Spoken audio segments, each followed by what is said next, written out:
The New York Giants in 2020 had a lot of firsts for their franchise. It was the first year that head coach Joe Judge and offensive coordinator Jason Garrett were a part of the team.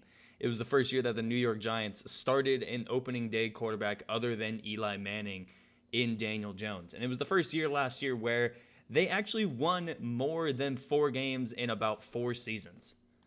The Giants really, for the past decade since they won the Super Bowl in 2011, have not had a very good history. They've won their division 1 time, they've gone over 500 3 times in 10 years, and they've made the playoffs once in a year where they went 11-5 and they ended up losing in the wild card round. Throughout this time, we've seen the end of the Tom Coughlin era, the Bob McAdoo era ending in about a year and a half, Steve Spagnuolo taking a crack at the head coaching position, Pat Shurmur doing it for 2 years, and now, like I said, we're at the point where Joe Judge is the head coach of this football team. And so far, in my opinion, going off what we saw last year and going into this year with what they've added to their team and what they did well last year, both offensively and defensively, I think this team in the NFC East has a real good chance of not only making the playoffs, but possibly winning their division again, and being a team that could upset a couple of teams in the playoffs. So I'm going to talk about the defense first with what they did last year. If everything was at least average to above average with what this team did on the defensive side of the ball. The worst statistical category that they had was their passing defense, and that was 16th in the NFL. They were 10th in rushing defense, 9th in points allowed, 10th in takeaways, and 12th in sacks. Last year was also the first full year as a New York Giant for a lot of the guys on the defensive side of the ball last year. Leonard Williams, who was the number 1 sack getter for the Giants last year at 11.5, as well as 30 quarterback hits, was in his first full year as a Giant. He was with the Giants the year before as well, but he did get there about halfway through the season after being traded from the New York Jets. Blake Martinez, who was the leading tackler for this team, was in his first year for the New York Giants. James Bradbury was who was in his first year with the New York Giants. Ended up being probably the best pass cover corner on this team. A lot of the guys who played big roles for this team last year were in their first year of being on this defense. And not only that, they were in the first year of being in this defense without any training camp, without any real preseason, without any real offseason program to get acclimated to not just playing with each other, but playing in this system. So just seeing how well they played last year without any real offseason just makes me excited about how well they could play this year with a real full offseason and a full year under their belt of actually playing together and getting used to playing with each other. So now let's go ahead and talk about the offense. And the offense I really wanted to save for last when talking about both of this, both sides of the ball, because offensively, everything that could have gone wrong for this team, it really did go wrong. They were 29th in passing, 19th in rushing, 31st in points, 20th in turnovers, and 29th in sacks allowed. Now, really what went wrong for this team was, it was a lot of things. The first thing is injuries. You have names like Saquon Barkley missing 14 games. Daniel Jones ended up missing a couple of games. Sterling Shepard ended up on IR for 5 games. Nate Solder missed the entire year.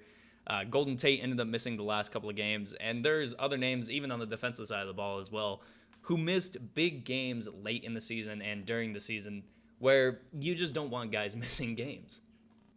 They also had their second-round pick, Will Hernandez, miss a few games during the season. I didn't talk about it when I was talking about the defense, but Xavier McKinney, their first-round safety, ended up missing about 10 games, or I think that's 11 games during the season. So, just injuries throughout the year, them as well as the San Francisco 49ers, were really a couple teams who had a really bad luck with injuries last year. So now let's go ahead and talk about who is new for this team. And this is, out of all the teams that I've made a video about, I think my little notebook here where I have everything written about who's new to the team, this is the most names I've ever written down for a team adding players in the offseason. So let's go ahead and talk about the draft picks and offseason for the offensive side of the ball. You have first-round pick Kadarius Toney, sixth-round pick Gary Brightwell. In the offseason, you have trading for Billy Price. You have signing Kenny Golladay, as well as John Ross to play wide receiver. Tight end Kyle Rudolph, Devontae Booker, Alfred Morris, Zach Fulton, Joe Looney. And just every signing that they made on the offensive side of the ball and offseason, selection, I guess you would call it, they made a lot of good moves to make them a more professional team on the offensive side of the ball. I think that was really the only issue when you look at what they were last year. They just weren't a professional team. They were playing a boatload of last year with Sterling Shepard as one of their main guys at the wide receiver position. Golden Tate was one of the main guys. It just wasn't a professional team last year. And I'm not saying that the guys that were there were unprofessional. That's not what I'm saying at all. What I'm saying is just the way that they were built together, it was kind of the issue of not having a real off-season program for these guys to get acclimated to playing with each other.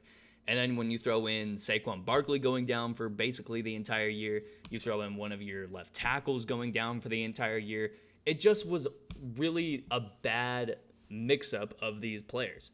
Like I said, I'm not saying that the players were bad. I'm not saying that the players were unprofessional at all. I'm saying that just how they came together, it wasn't right for the New York Giants, and that's why they struggled offensively. Now, defensively, they did not make a lot of moves in terms of bringing guys to the team.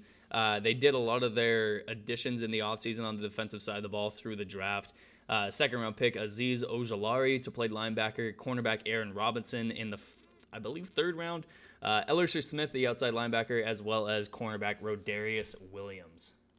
They also traded for cornerback Josh Jackson from the Green Bay Packers, signed Adoree Jackson away from the Tennessee Titans, and signed defensive tackle Danny Shelton to play alongside of Leonard Williams. The Giants also really didn't lose a lot in the offseason. Running back Wayne Gallman, guard Kevin Zeitler, free safety Adrian Colbert, who missed a boatload of last season due to injuries, Kyler Fackrell, one of their pass rushers, and Dalvin Tomlinson, a defensive tackle.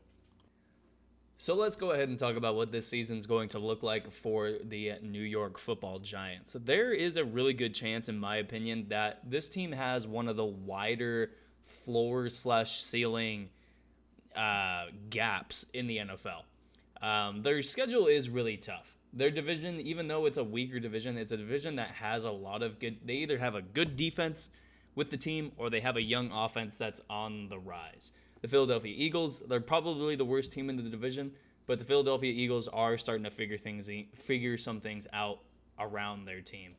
The Washington football team probably has one of the better defenses in the NFL. The Dallas Cowboys, with a healthy Dak Prescott, in my opinion, are a Super Bowl contender. And then you look at some of the other teams that they're going to play. They play Atlanta, New Orleans. They go and play Los Angeles at home. They go to Kansas City, play Las Vegas, go to Tampa Bay, go to Miami, go to the LA Chargers, go to Chicago. They've got a really tough schedule, and a lot of this hinges on whether or not Daniel Jones is the guy. Throughout his rookie season, I didn't think Daniel Jones had a chance of being the guy. Throughout last season, I still didn't really think he had a chance of being the guy for this Giants football team.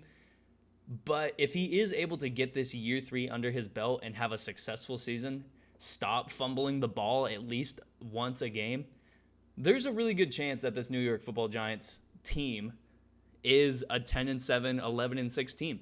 With a healthy Saquon Barkley, with a good wide receiver core, with a good offensive line, with a really good defense, they have the formula to be a Super Bowl contender. I truly believe that. However, all of this hinges on Daniel Jones. And I think the floor for this team, they could go anywhere from 5-12, I guess now. 5-12 to 6-11 as their floor, and as their ceiling, like I said, I think they could be somewhere between 11-6 and 12-5. And who knows, if this team catches wind at the right time for them and at the wrong time for another team, they really could win their division and end up being spoiler to a couple of good teams in the NFL playoffs. With all that being said, that's going to be the video for me. I hope you all enjoyed it. If you did, make sure you leave a like. If you didn't, make sure you leave a dislike. Any feedback at this point is much appreciated. And I'll see you in the next video. Peace.